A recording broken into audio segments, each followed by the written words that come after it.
Ресейлік ғалымдар Қазақстан тарихы оқулықтарына наразы.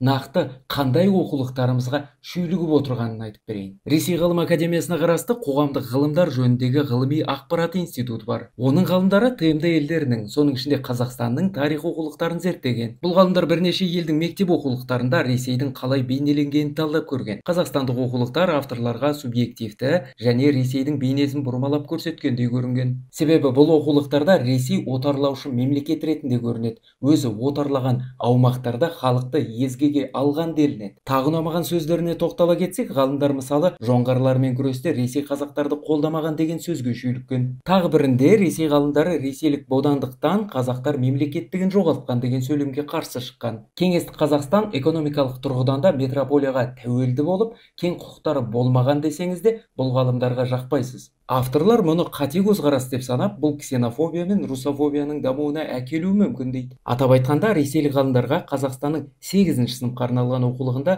Ресей империясының әскери отаршылық экспансиясының сипаттамасы ұнамаған. Ал жоғары оқу орындарына арналған оқу құралында авторлар 1921 жылғы аштыққа байланысты кеңес билігіне сын бар деп тапқан. Ал енді өзіңіз бағамдай беріңіз. Бұл елдің ішкі ісіне араласу емес пе? Біздің сыртқы істер министрлігі неге үнсіз отыр?